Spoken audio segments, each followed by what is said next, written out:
Gracias te damos, amado Salvador, por permitirnos una vez más amanecer, Señor, con este aliento de vida que tú nos das y por permitirnos también una vez más iniciar el día leyendo tu palabra. Siempre pedimos, Dios, que nos des sabiduría, nos des entendimiento para poder comprender lo que leamos. Ilumínanos, Señor, con tu Santo Espíritu, que sea un libro abierto realmente este texto que leamos hoy, Señor. Que podamos aplicarlo a nuestra vida, que podamos entender claramente tu palabra. En el nombre poderoso de Jesús te lo rogamos, Señor. Amén. Amén. La nueva versión internacional, capítulo 22 de Hechos de los Apóstoles. Padres y hermanos, escuchen ahora mi defensa. Al oír que les hablaba en arameo, guardaron más silencio. Pablo continuó: Yo soy judío, nacido en Tarso de Cilicia, pero criado en esta ciudad. Bajo la tutela de Gamaliel recibí instrucción cabal en la ley de nuestros antepasados y fui tan celoso de Dios los como cualquiera de ustedes lo es hoy en día. Perseguí a muerte a los seguidores de este camino, arrestando y echando en la cárcel a hombres y mujeres por igual. Y así lo pueden atestiguar el sumo sacerdote y todo el consejo de ancianos. Incluso obtuve de parte de ellos cartas de extradición para nuestros hermanos judíos en Damasco. Y fui allá con el fin de traer presos a Jerusalén a los que encontrara para que fueran castigados. Sucedió que a eso del mediodía, cuando me acercaba a Damasco, una intensa luz del cielo relampagueó de repente a mi alrededor. Caí al suelo y oí una voz que me decía: Saulo, Saulo, ¿por qué me persigues? ¿Quién eres, Señor?, pregunté. Yo soy Jesús de Nazaret, a quien tú persigues, me contestó él. Los que me acompañaban vieron la luz, pero no percibieron la voz del que me hablaba. ¿Qué debo hacer, Señor?, le pregunté. Levántate, dijo el Señor, y entra en Damasco. Allí se te dirá todo lo que se ha dispuesto que hagas. Mis compañeros me llevaron de la mano hasta Damasco porque el resplandor de aquella luz me había dejado ciego. Vino a verme un tal Ananías, hombre devoto que observaba la ley y a quien respetaban mucho los judíos que allí vivían. Se puso a mi lado y me dijo: Hermano Saulo, recibe la vista. Y en aquel mismo instante recobré la vista y pude verlo. Luego dijo: el Dios de nuestros antepasados te ha escogido para que conozcas su voluntad y para que veas al justo y oigas las palabras de su boca. Tú le serás testigo ante toda persona de lo que has visto y oído. Y ahora, ¿qué esperas?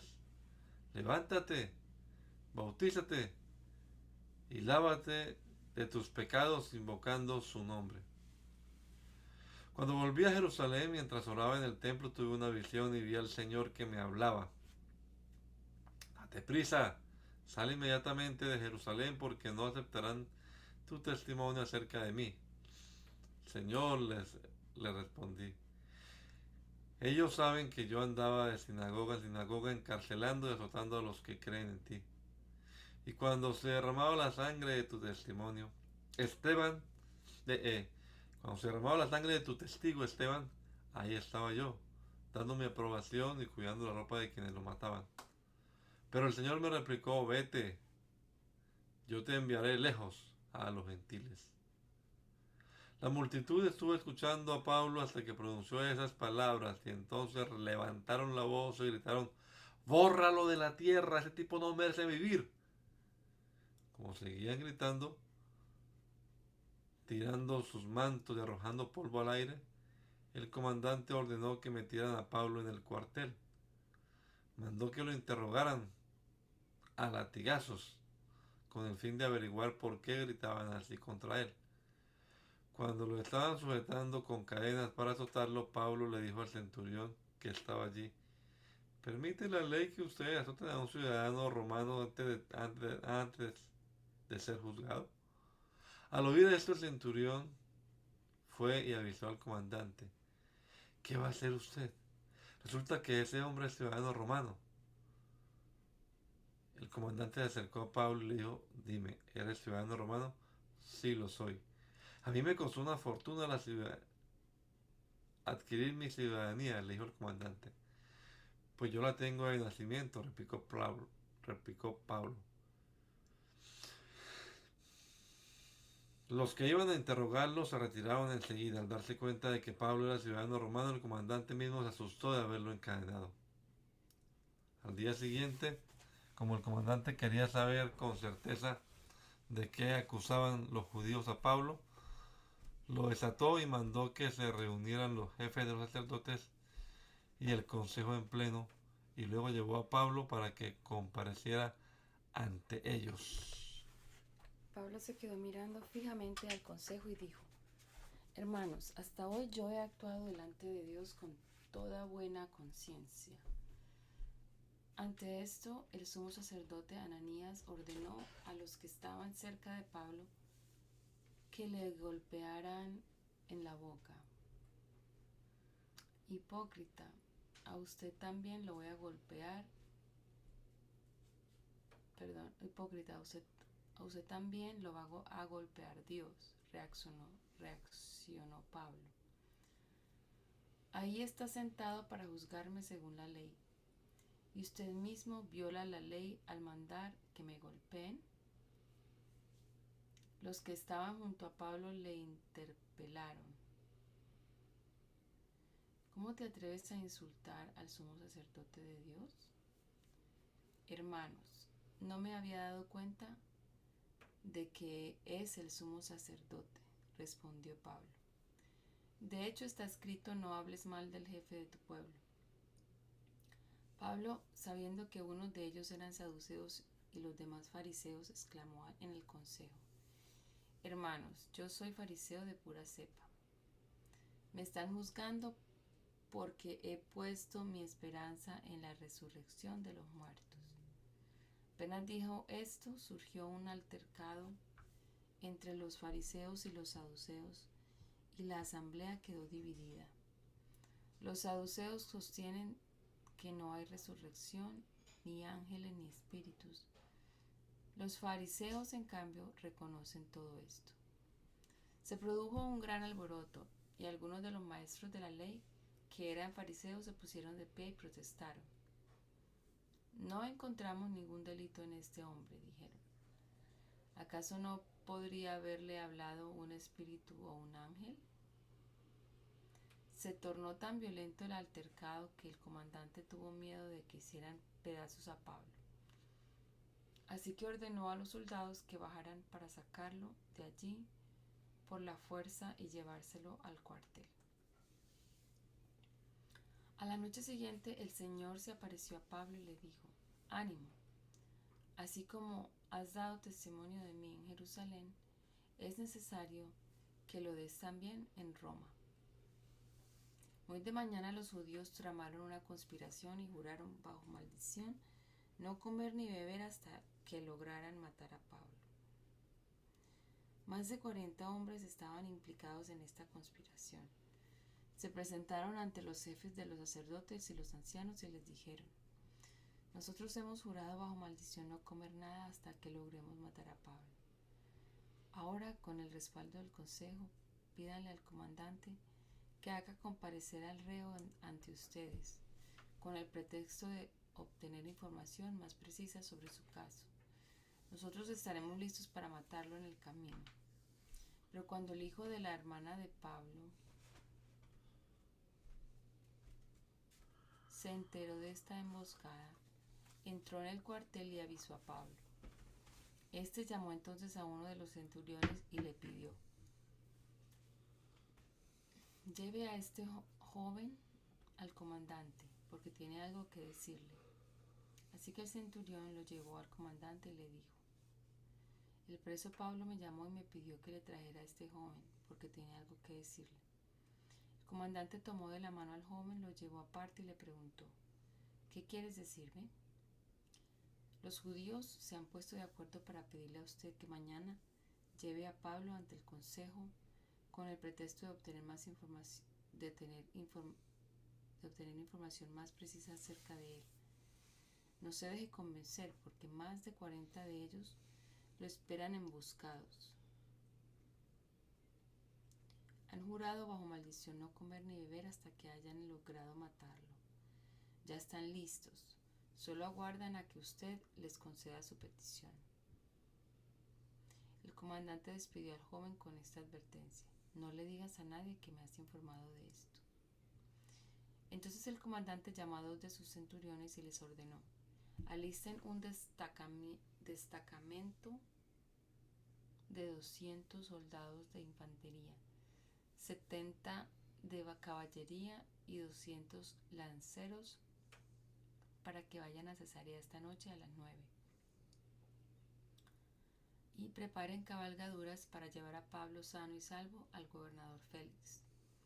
Además, escribió una carta en estos términos: Claudio Lisias, a su excelencia el gobernador Félix, saludos.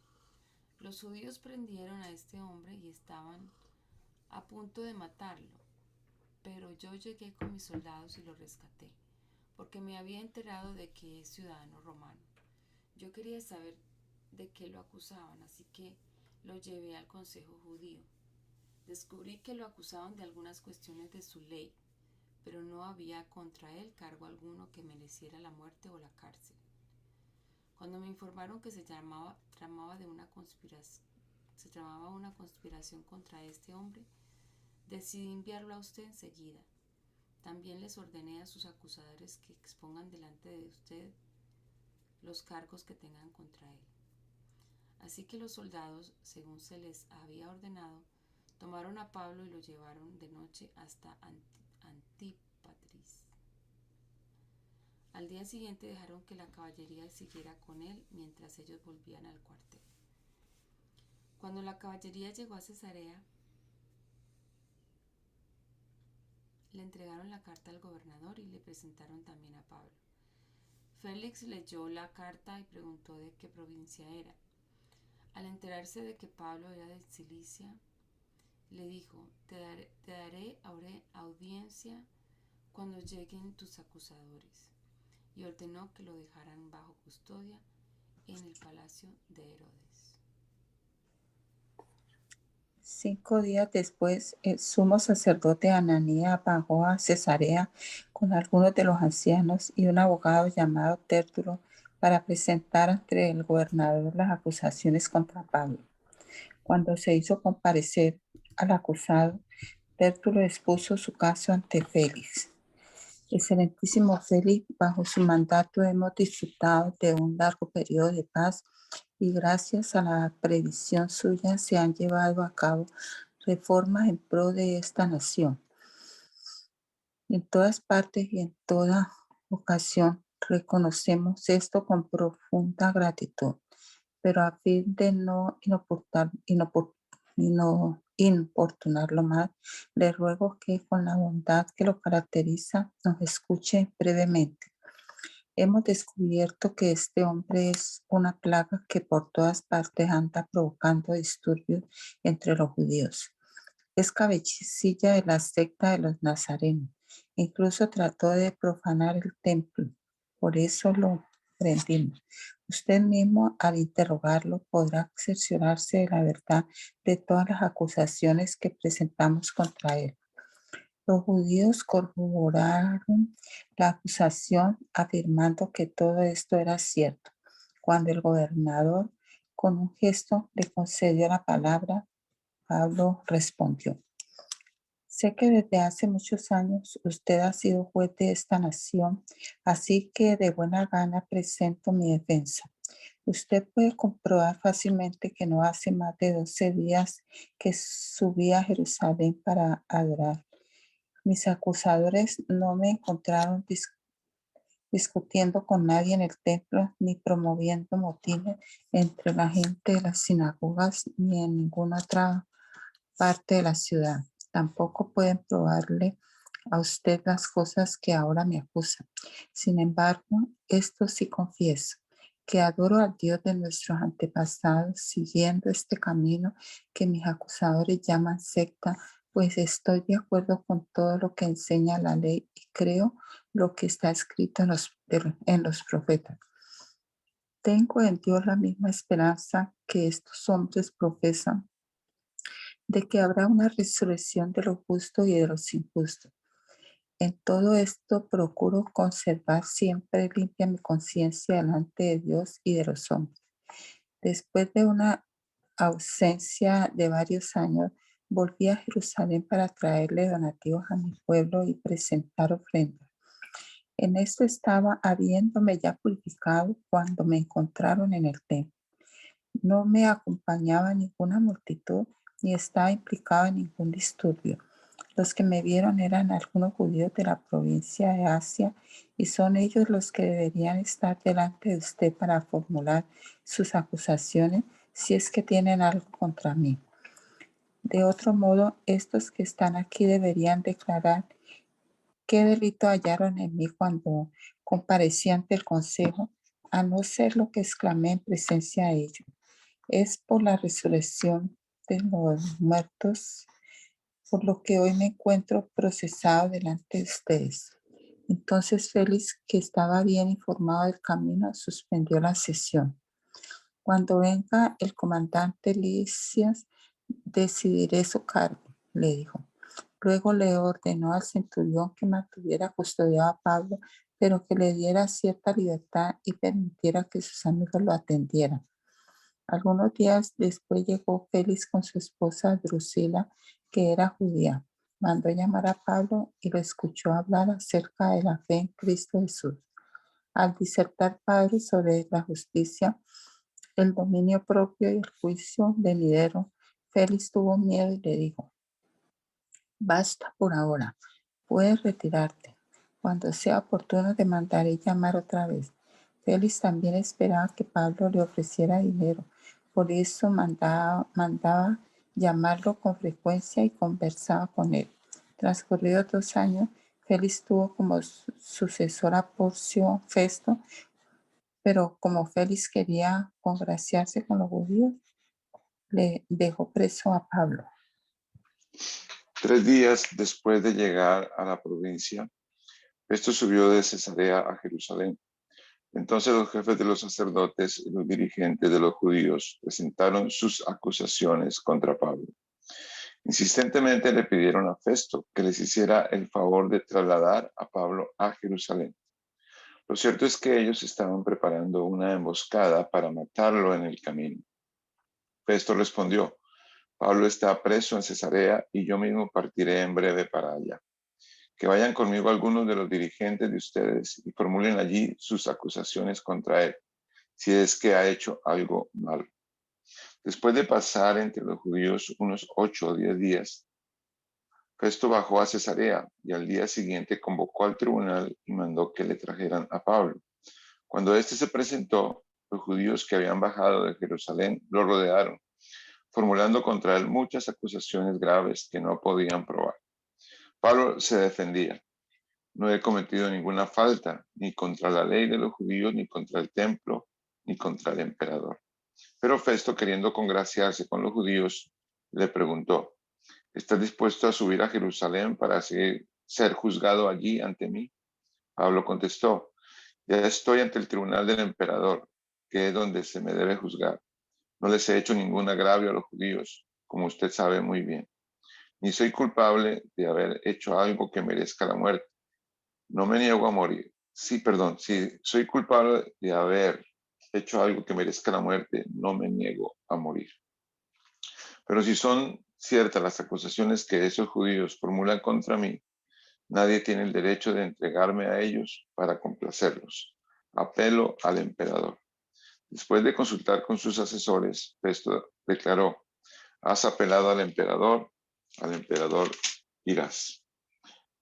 Pasados algunos días, el rey Agripa y Berenice llegaron a Cesarea para saludar a Festo.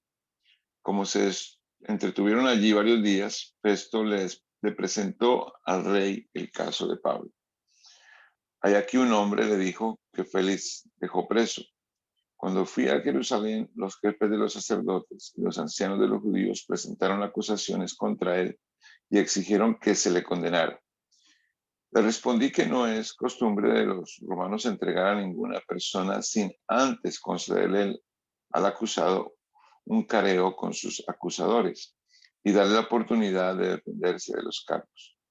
Cuando acudieron a mí, no dilaté el caso, sino que convoqué al tribunal al día siguiente y mandé traer a este hombre.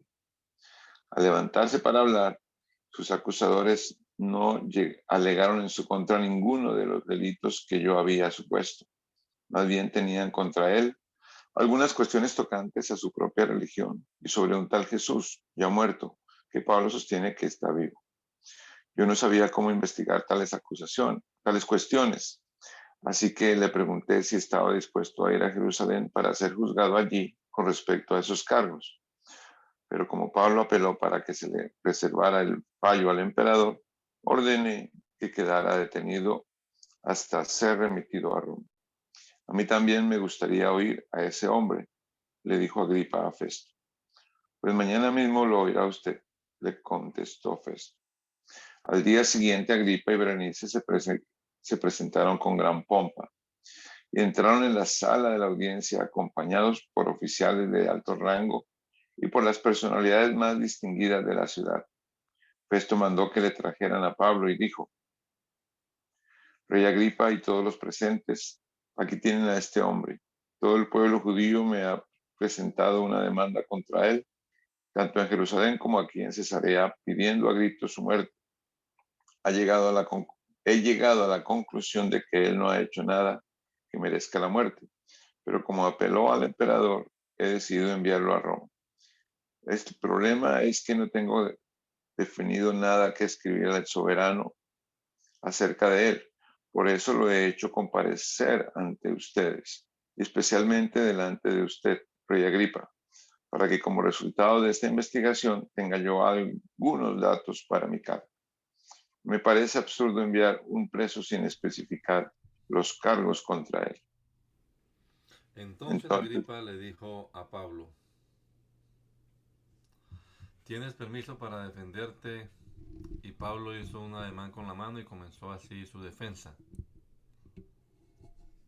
Rey Agripa, para mí es un privilegio presentarme hoy ante usted para defenderme de las acusaciones de los judíos, sobre todo porque usted está bien informado de todas las tradiciones y controversias de los judíos, por eso le ruego que me escuche con paciencia. Todos los judíos saben cómo he vivido desde que era niño, desde mi edad temprana entre mi gente y también en Jerusalén. Ellos me conocen desde hace mucho tiempo y pueden atestiguar, si quieren, que viví como fariseo, de acuerdo con la secta más estricta de nuestra religión. Y ahora me juzgan por la esperanza que tengo en la promesa que Dios hizo a nuestros antepasados. Esta es la promesa que nuestras 12 tribus esperan alcanzar rindiendo culto a Dios con diligencia día y noche. Es por esta esperanza, oh rey, por lo que me acusan los judíos. ¿Por qué les parece a ustedes cosa increíble que Dios resucite a los muertos? Pues bien, yo mismo estaba convencido de que debía hacer todo lo posible por combatir el nombre de Jesús. Esto es precisamente lo que hice en Jerusalén. Con la autoridad de los jefes de los sacerdotes metí en la cárcel a muchos de los santos. Y cuando los mataban, yo manifestaba mi aprobación. Muchas veces anduve de sinagoga en sinagoga castigándolos para obligarlos a blasfemar. Mi obsesión contra ellos me llevaba al extremo de perseguirlos incluso en ciudades del extranjero. En uno de esos viajes iba yo hacia Damasco con la autoridad y la comisión de los jefes de los sacerdotes. A eso del mediodía, oh rey, mientras iba por el camino vi una luz del cielo más refulgente que el sol, que con su resplandor nos envolvió a mí y a mis compañeros. Todos caímos al suelo y yo oí una voz que me decía en arameo: Saulo, Saulo, ¿por qué me persigues? ¿Qué sacas con darte cabezazos contra la pared? Entonces pregunté: ¿Quién eres, Señor? Yo soy Jesús, a quien tú persigues, me contestó el Señor. Ahora ponte en pie y escúchame. Me he aparecido a ti con el fin de designarte siervo y testigo de lo que has visto de mí y de lo que te voy a revelar. Te libraré de tu propio pueblo y de los gentiles. Te envío a estos para que les abra los ojos y se conviertan de las tinieblas a la luz y del poder de Satanás a Dios, a fin de que por la fe en mí reciban el perdón de los pecados y la herencia entre los santificados. Así que, Rey Agripa, no fui desobediente a esta visión celestial. Al contrario, comenzando con los que estaban en Damasco, siguiendo con los que estaban en Jerusalén y en toda Judea, y luego con los gentiles, a todos les prediqué que se arrepintieran y se convirtieran a Dios y que demostraran su arrepentimiento con sus buenas obras. Solo por eso los judíos me prendieron en el templo y trataron de matarme. Pero Dios me ha ayudado hasta hoy y así me mantengo firme, testificando a grandes y pequeños. No he hecho sino lo que los profetas y Moisés ya dijeron. No he dicho sino lo que los profetas y Moisés ya dijeron que sucedería, que el Cristo padecería y que siendo el primero en resucitar, proclamaría la luz a su propio pueblo y a los gentiles. Al llegar a este punto de su defensa, Festo interrumpió. ¿Estás loco, Pablo?, le gritó. El mucho estudio te ha hecho perder la cabeza. No estoy loco, excelentísimo Festo, contestó Pablo. Lo que digo es cierto y sensato.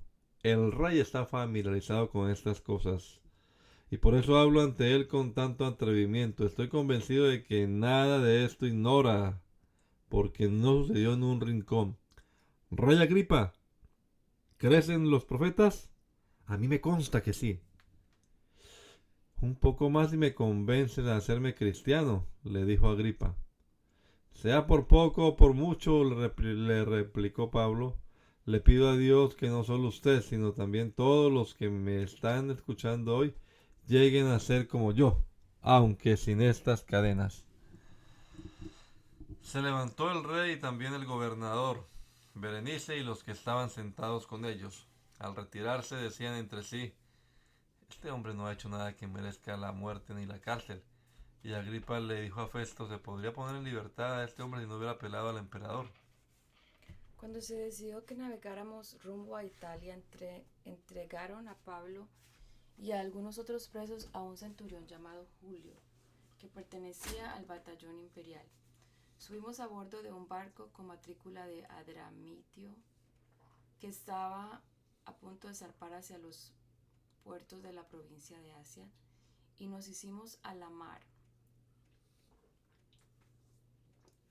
Nos acompañaba Aristarco, un macedonio de Tesalónica. Al día siguiente hicimos escala en Sidón, y Julio, con mucha amabilidad, le permitió a Pablo visitar a sus amigos para que lo atendieran. Desde Sidón zarpamos y navegamos al abrigo de Chipre, porque los vientos nos eran contrarios. Después de atravesar el mar frente a las costas de Cilicia y Panfilia, arribamos a Mira de Licia. Allí el centurión encontró un barco de Alejandría que iba para Italia y nos hizo subir a bordo. Durante muchos días la navegación fue lenta y a duras penas llegamos frente a Gnido.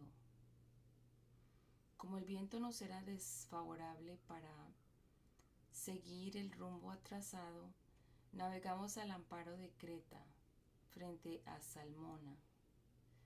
Seguimos con dificultad a lo largo de la costa y llegamos a un lugar llamado Buenos Puertos, cerca de la ciudad de Lasea. Se había perdido mucho tiempo y era peligrosa la navegación por haber pasado ya la fiesta del ayuno. Así que Pablo les advirtió: Señores, veo que nuestro viaje va a ser desastroso y que va a causar mucho perjuicio tanto para el barco y su carga como para nuestras propias vidas. Pero el centurión, en vez de hacerle caso, siguió el consejo del timonel y del dueño del barco. Como el puerto no era adecuado para invernar, la mayoría decidió que debíamos seguir adelante con la esperanza de llegar a Fenice, puerto de Creta que da al suroeste y al noroeste, y pasar allí el invierno. Cuando comenzó a soplar un viento suave del sur, creyeron que podían conseguir lo que querían, así que levaron anclas y navegaron junto a la costa de Creta. Poco después se nos vino encima un viento huracanado llamado nordeste, que venía desde la isla. El barco quedó atrapado por la tempestad y no podía hacerle frente al viento, así que nos dejamos llevar a la deriva. Mientras pasábamos al abrigo de un islote llamado Cauda, a duras penas pudimos sujetar el bote salvavidas.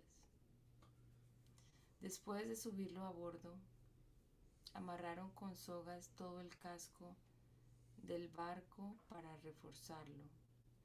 Temiendo que fueran a encallar en los bancos de arena de la Sirte, echaron el ancla flotante y dejaron el barco a la deriva. Al día siguiente, dado que la tempestad seguía arremetiendo con mucha fuerza contra nosotros, comenzaron a arrojar la carga por la borda. Al tercer día, con sus propias manos arrojaron al mar los aparejos del barco.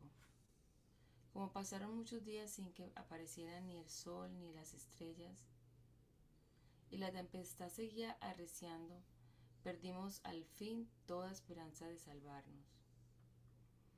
Llevábamos ya mucho tiempo sin comer, así que Pablo se puso en medio de todos y dijo: Señores, debían haber seguido mi consejo y no haber zarpado de Creta. Así se habrían ahorrado este perjuicio y esta pérdida. Pero ahora los exhorto a cobrar ánimo, porque ninguno de ustedes perderá la vida, solo se perderá el barco. Anoche se me apareció un ángel del Dios a quien pertenezco y a quien sirvo, y me dijo: No tengas miedo, Pablo, tienes que comparecer ante el emperador, y Dios te ha concedido la vida de todos los que navegan contigo. Así que ánimo, señores, confío en Dios que sucederá tal y como se me dijo. Sin embargo, tenemos que encallar en alguna isla. Ya habíamos pasado 14 noches a la deriva por el mar Adriático, cuando a eso de la medianoche los marineros presintieron que se aproximaban a tierra. Echaron la sonda y encontraron que el agua tenía unos 37 metros de profundidad. Más adelante volvieron a echar la sonda y encontraron que tenía cerca de 27 metros de profundidad. Temiendo que fuéramos a estrellarnos contra las rocas, echaron 4 anclas por la popa y se pusieron a rogar que amaneciera. En un intento por escapar del barco, los marineros comenzaron a bajar el bote salvavidas al mar, con el pretexto de que iban a echar algunas anclas desde la proa. Pero Pablo les advirtió al centurión y a los soldados: si esos no se quedan en el barco, no podrán salvarse ustedes. Así que los soldados cortaron las amarras del bote salvavidas y lo dejaron caer al agua. Estaba a punto de amanecer cuando Pablo animó a todos a tomar alimento. Hoy hace ya 14 días que ustedes están con la vida en un hilo y siguen sin probar bocado. Les ruego que coman algo, pues lo necesitan para sobrevivir. Ninguno de ustedes perderá ni un solo cabello de la cabeza. Dicho esto, tomó pan y dio gracias a Dios delante de todos. Luego lo partió y comenzó a comer. Todos se animaron y también comieron. Éramos en total 276 personas en el barco. Una vez satisfechos, aligeraron el barco echando el trigo al mar. Cuando amaneció, no reconocieron la tierra, pero vieron una bahía que tenía playa, donde decidieron encallar el barco a como diera lugar. Cortaron las anclas y las dejaron caer en el mar, desatando a la vez las amarras de los timones. Luego izaron a favor del viento la vela de proa y se dirigieron a la playa. Pero el barco fue a dar en un banco de arena y encalló. La proa se encajó en el fondo y quedó varada, mientras la popa se hacía pedazos al embate de las olas. Los soldados pensaron matar a los presos para que ninguno escapara a nado, pero el centurión quería salvarle la vida a Pablo y les impidió llevar a cabo el plan. Dio orden de que los que pudieran nadar saltaran primero por la borda para llegar a tierra y de que los demás salieran valiéndose de tablas o de restos del barco. De esta manera todos llegamos sanos y salvos a tierra.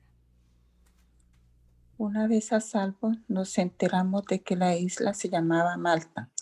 Los isleños nos trataron con toda clase de atenciones. Encendieron una fogata y nos invitaron a acercarnos porque estaba lloviendo y hacía frío. Sucedió que Pablo recogió un montón de leña y la estaba echando al fuego cuando una víbora que huía del calor se le prendió en la mano. Al ver la serpiente colgada de la mano de Pablo, los isleños se pusieron a comentar entre sí: sin duda este hombre es un asesino, pues aunque se salvó del mar, la justicia divina no va a consentir que siga con vida. Pero Pablo sacudió la mano y la serpiente cayó en el fuego y él no sufrió ningún daño. La gente esperaba que se hinchara o cayera muerto de repente, pero después de esperar un buen rato y de ver que nada extraño le sucedía, cambiaron de parecer y decían que era un dios. Cerca de allí había una finca que pertenecía a Publio, el funcionario principal de la isla. Este nos recibió en su casa con amabilidad y nos hospedó durante 3 días. El padre de Publio estaba en cama, enfermo con fiebre y disentería. Pablo entró a verlo y después de orar le impuso las manos y lo sanó. Como consecuencia de esto, los demás enfermos de las islas también acudían y eran sanados. Nos colmaron de muchas atenciones y nos proveyeron de todo lo necesario para el viaje. Al cabo de 3 meses en la isla, zarpamos en un barco que había invernado allí. Era una nave de Alejandría que tenía por insignia a los dioses Dioscuros. Hicimos escala en Siracusa, donde nos quedamos 3 días. Desde allí navegamos bordeando la costa y llegamos a Regio. Al día siguiente se levantó el viento del sur y al segundo día llegamos a Puteoli. Allí encontramos a algunos creyentes que nos invitaron a pasar una semana con ellos y por fin llegamos a Roma. Los hermanos de Roma, habiéndose enterado de nuestra situación, salieron hasta el foro de Apio y 3 tabernas a recibirnos. Al verlos, Pablo dio gracias a Dios y cobró ánimo. Cuando llegamos a Roma, a Pablo se le permitió tener su domicilio particular con un soldado que lo custodiara. 3 días más tarde, Pablo convocó a los dirigentes de los judíos.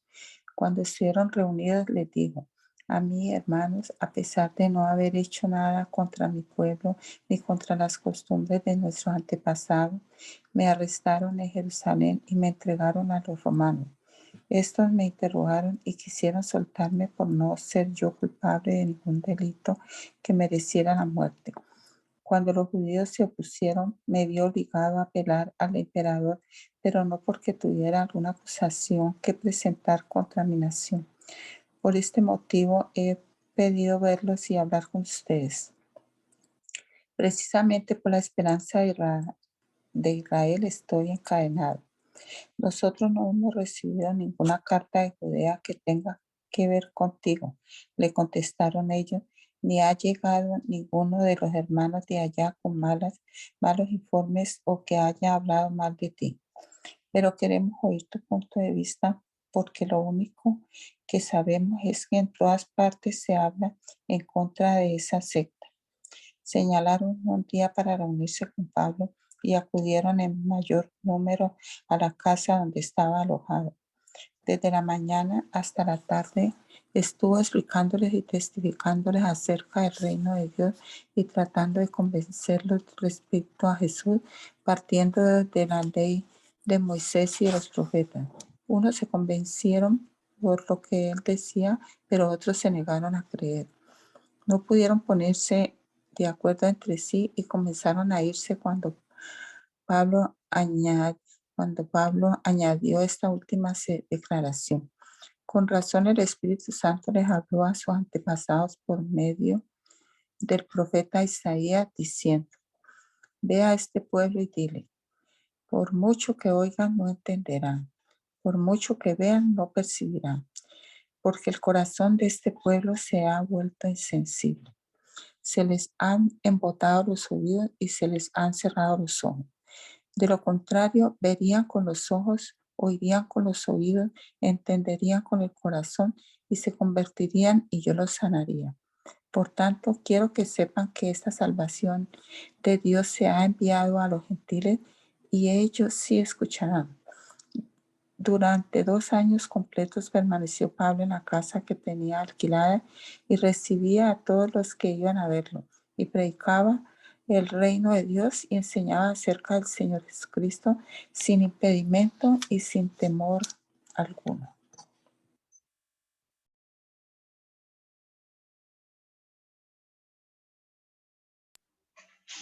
¿Seguimos con Romanos? Sí, mi hermano, amén. Romanos.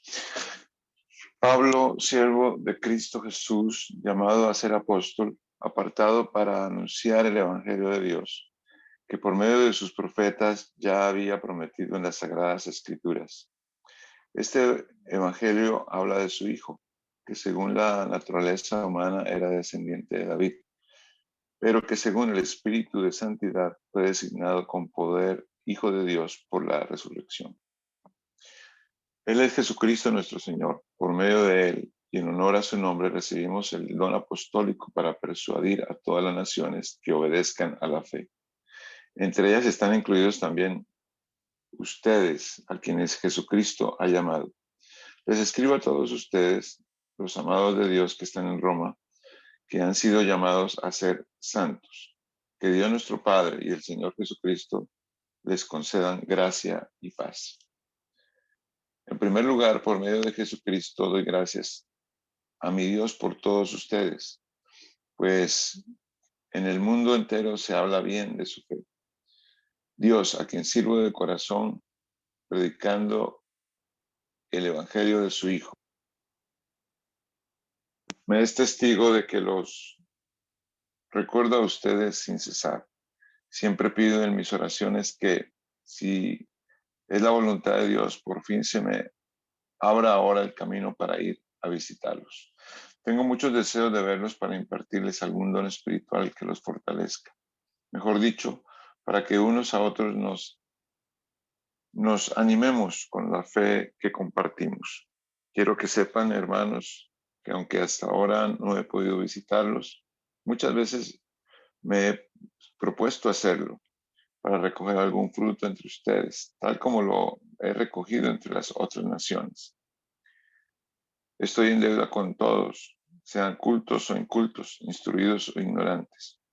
De allí mi gran anhelo de predicarles el Evangelio también a ustedes que están en Roma. A la verdad, no me avergüenzo del Evangelio, pues es poder de Dios para la salvación de todos los que creen, de los judíos primeramente, pero también de los gentiles. De hecho, en el Evangelio se revela la justicia que proviene de Dios, la cual es por fe de principio a fin. Tal como está escrito, el justo vivirá por la fe. Ciertamente la ira de Dios viene rebelándose desde el cielo contra toda impiedad e injusticia de los seres humanos, que con su maldad obstruyen la verdad. Me explico. Lo que se puede conocer acerca de Dios es evidente para ellos, pues Él mismo se lo ha revelado.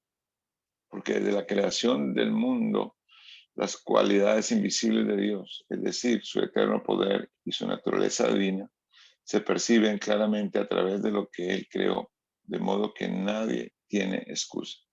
A pesar de haber conocido a Dios, no lo glorificaron como a Dios ni le dieron gracias, sino que se extraviaron en sus inútiles razonamientos y se les oscureció su insensato corazón. Aunque afirmaban ser sabios, se volvieron necios y cambiaron la gloria de Dios inmortal por imágenes que eran réplicas del hombre mortal, de las aves, de los cuadrúpedos y de los reptiles. Por eso Dios los entregó a los malos deseos de sus corazones, que conducen a la impureza sexual, de modo que degradaron sus cuerpos los unos con los otros. Cambiaron la verdad de Dios por la mentira, adorando y sirviendo a los seres creados antes que al Creador, quien es bendito por siempre. Amén.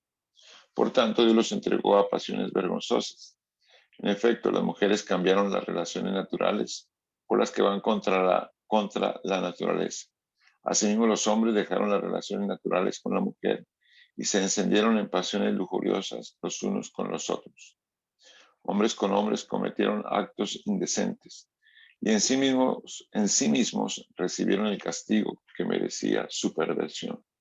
Además, como estimaron que no valía la pena tomar en cuenta el conocimiento de Dios, Él a su vez los entregó a la depravación mental para que hicieran lo que no debían hacer. Se han llenado de toda clase de maldad, perversidad, avaricia y depravación. Están repletos de envidia, homicidios, disensiones, engaño y malicia. Son chismosos, calumniadores, enemigos de Dios, insolentes, soberbios y arrogantes. Se ingenian maldades, se rebelan contra sus padres. Son insensatos, desleales, insensibles, despiadados. Saben bien que, según el justo decreto de Dios, quienes practican. Sin embargo, no solo siguen predicándolas, sino que incluso aprueban a quienes las practican. Por lo tanto, no tienes excusa tú, quien quiera que seas, cuando juzgas a los demás. Pues al juzgar a otros te condenas a ti mismo, ya que practicas las mismas cosas. Ahora bien, sabemos que el juicio de Dios contra los que practican tales cosas se basa en la verdad. ¿Piensas entonces que vas a escapar del juicio de Dios, tú que juzgas a otros y sin embargo haces lo mismo que ellos? ¿No ves que desprecias las riquezas de la bondad de Dios, de su tolerancia y de su paciencia, al no reconocer que su bondad quiere llevarte al arrepentimiento? Pero por tu obstinación y por tu corazón empedernido, sigues acumulando castigo contra ti mismo para el día de la ira, cuando Dios revelará su justo juicio. Porque Dios pagará a cada uno según lo que merezcan sus obras. Él dará vida eterna a los que perseverando en las buenas obras buscan gloria, honor e inmortalidad. Pero los que por egoísmo rechazan la verdad para aferrarse a la maldad recibirán el gran castigo de Dios. Habrá sufrimiento y angustia para todos los que hacen el mal, los judíos primeramente y también los gentiles. Pero gloria, honor y paz para todos los que hacen el bien, los judíos primeramente y también los gentiles, porque con Dios no hay favoritismos. Todos los que han pecado sin conocer la ley también perecerán sin la ley, y los que han pecado conociendo la ley por la ley serán juzgados. Porque Dios no considera justos a los que oyen la ley, sino a los que la cumplen. De hecho, cuando los gentiles que no tienen la ley cumplen por naturaleza lo que la ley exige, ellos son ley para sí mismos aunque no tengan la ley. Estos muestran que llevan escrito en el corazón lo que la ley exige, como lo atestigua su conciencia, pues sus propios pensamientos algunas veces lo acusan y otras veces los excusan. Así sucederá el día en que por medio de Jesucristo Dios juzgará los secretos de toda persona, como lo declara mi evangelio.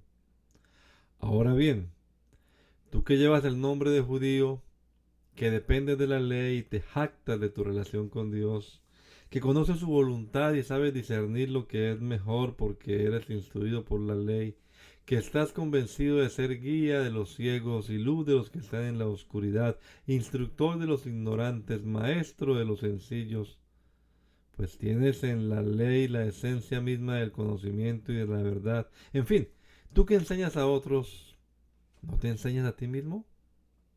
Tú que predicas contra el robo, ¿robas? Tú que dices que no se debe cometer adulterio, ¿adulteras? Tú que aborreces a los ídolos, ¿robas de sus templos?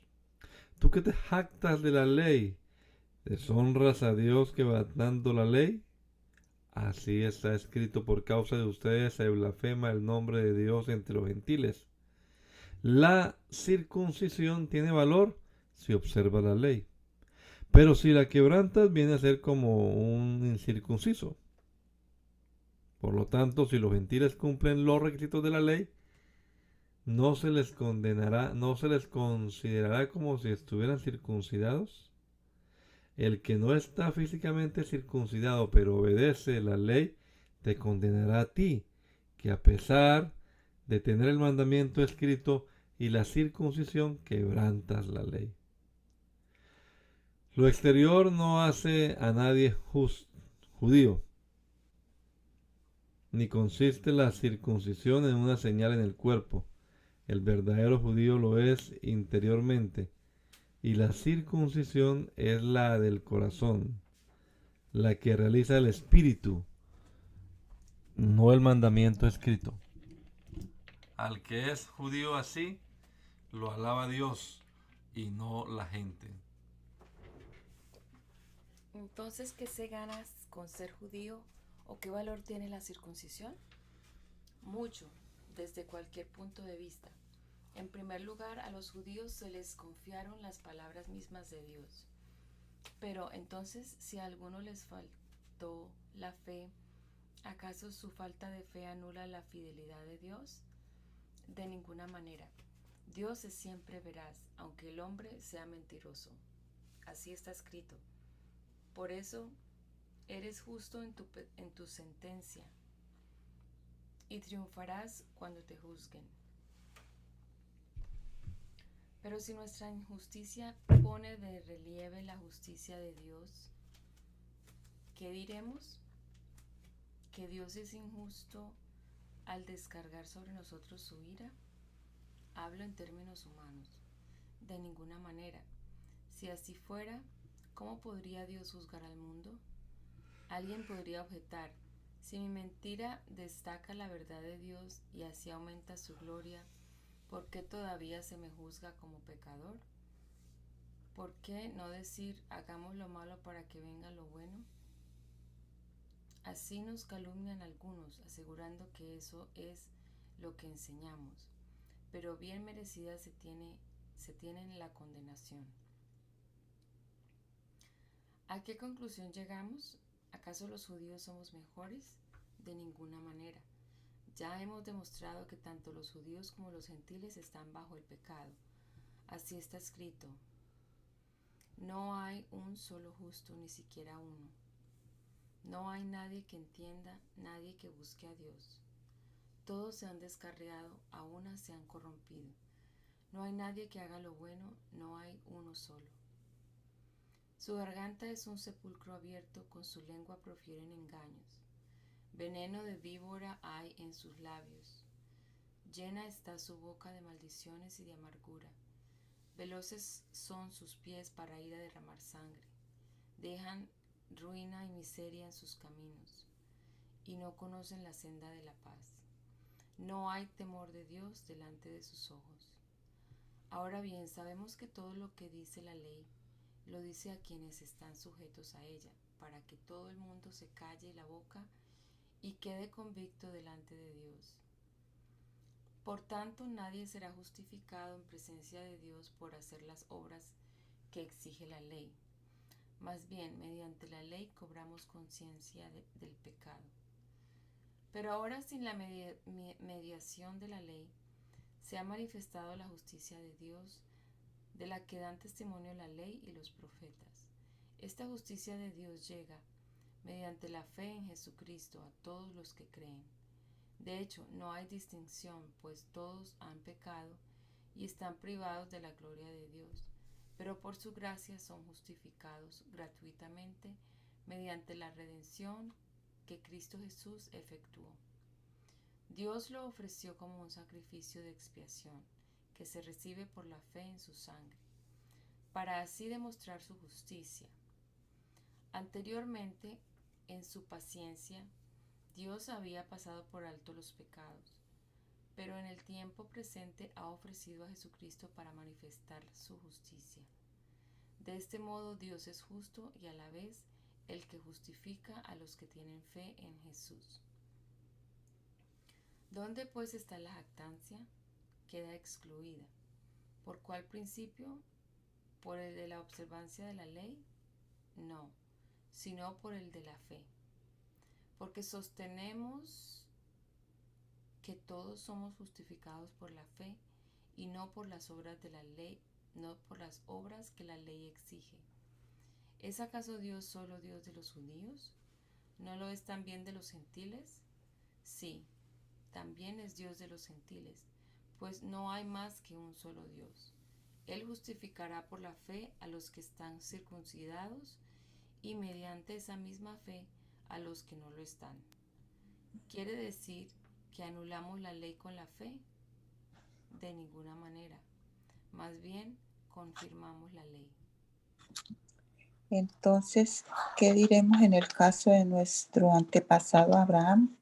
En realidad, si Abraham hubiera sido justificado por las obras, habría tenido de qué jactarse, pero no delante de Dios. Pues, ¿qué dice la Escritura? Le creyó Abraham a Dios y esto le tomó en cuenta como justicia. Ahora bien, cuando alguien trabaja, no se le toma en cuenta el salario como un favor, sino como una deuda. Sin embargo, al que no trabaja, sino que cree en el que justifica al malvado, se le toma en cuenta la fe como justicia. David dice lo mismo cuando habla de la dicha de aquel a quien Dios le atribuye justicia sin la mediación de las obras. Dichosos aquellos a quienes se les perdonan las transgresiones y se les cubren los pecados. Dichoso aquel cuyo pecado el Señor no tomará en cuenta. ¿Acaso se ha reservado esta dicha solo para los que están circuncidados? ¿Acaso no es también para los gentiles? Hemos dicho que a Abraham se le tomó en cuenta la fe como justicia. ¿Bajo qué circunstancias sucedió esto? ¿Fue antes o después de ser circuncidado? Antes y no después. Es más, cuando todavía no estaba circuncidado, recibió la señal de la circuncisión como sello de la justicia que se le había tomado en cuenta por la fe. Por tanto, Abraham es padre de todos los que creen, aunque no hayan sido circuncidados, y a esto se les toma en cuenta su fe como justicia. Y también es padre de aquellos que, además de haber sido circuncidados, siguen las huellas de nuestro padre Abraham, quien creyó cuando todavía era incircunciso. En efecto, no fue mediante la ley como Abraham y su descendencia recibieron la promesa de que él sería heredero del mundo, sino mediante la fe, la cual se le tomó en cuenta como justicia. Porque si los que viven por la ley fueran los herederos, entonces la fe no tendría ya ningún valor y la promesa no serviría de nada. La ley, en efecto, acarrea castigo, pero donde no hay ley, tampoco hay transgresión. Por eso la promesa viene por la fe, a fin de que por la gracia quede garantizada para toda la descendencia de Abraham. Esta promesa no es solo para los que son de la ley, sino para los que son también de la fe en Abraham, quien es el Padre que tenemos en común delante de Dios, tal como está escrito. te he confirmado como padre de muchas naciones. Así que Abraham creyó en el Dios que da vida a los muertos y que llama las cosas que no son como si ya existieran. Contra toda esperanza, Abraham creyó y esperó, y de este modo llegó a ser padre de muchas naciones, tal como se le había dicho. Así de numerosa será tu descendencia. Su fe no flaqueó, aunque reconocía que su cuerpo estaba como muerto, pues ya tenía unos 100 años y que también estaba muerta la matriz de Sara. Ante la promesa de Dios no vaciló como una incrédula, sino que se reafirmó en su fe y dio gloria a Dios, plenamente convencido de que Dios tenía poder para cumplir lo que había prometido. Por eso se le tomó en cuenta su fe como justicia. Y esto de que se le tomó en cuenta no se escribió solo para Abraham, sino también para nosotros. Dios tomará en cuenta nuestra fe como justicia, pues creemos en aquel que levantó de entre los muertos a Jesús nuestro Señor. Él fue entregado a la muerte por nuestros pecados y resucitó para nuestra justicia. En consecuencia, ya que hemos sido justificados mediante la fe, tenemos paz con Dios por medio de nuestro Señor Jesucristo. También por medio de Él y mediante la fe, tenemos acceso a esta gracia en la cual nos mantenemos firmes.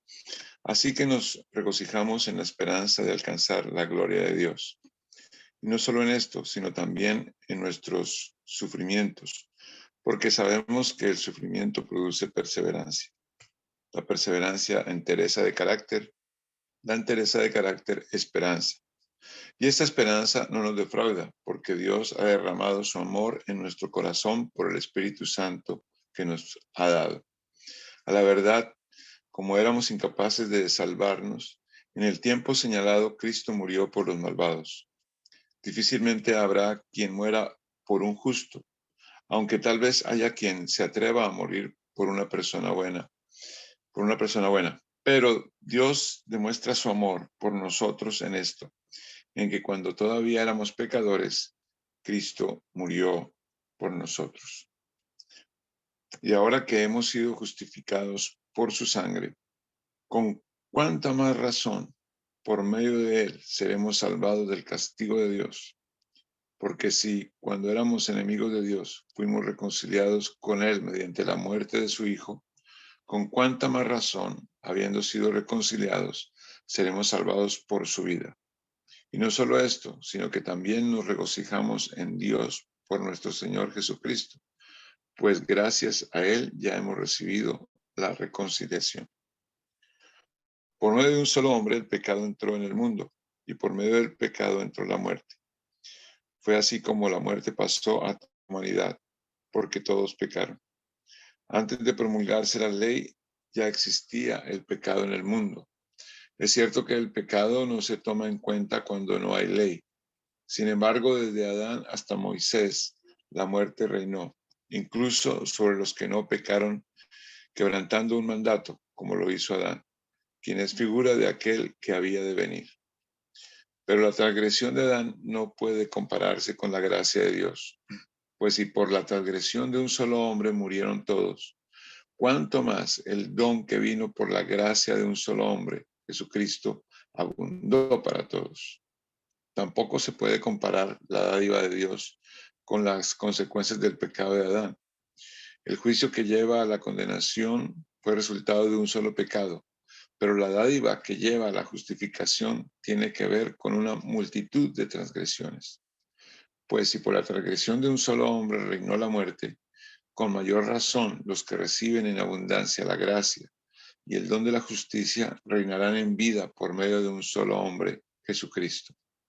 Por tanto, así como una sola transgresión causó la condenación de todos, también un solo acto de justicia produjo la justificación que da vida a todos. Porque así como por la desobediencia de uno solo muchos fueron constituidos pecadores, también por la obediencia de uno solo muchos serán constituidos justos. En lo que atañe a la ley, esta intervino para que aumentara la transgresión, pero allí donde abundó el pecado, sobreabundó la gracia, a fin de que, así como reinó el pecado en la muerte, reine también la gracia que nos trae justificación y vida eterna por medio de Jesucristo, nuestro Señor. Te damos gracias, amado Salvador, por este rato que hemos podido pasar acá leyendo tu palabra en esta hora, Señor, y confiamos que tu Espíritu Santo la implante en nuestro corazón, Señor, y nos ilumine ahora que estamos leyendo estas doctrinas fundamentales para nuestra salvación, Señor, que las podamos comprender y nos deleitemos en ellas, Señor, nos gocemos en tu verdad.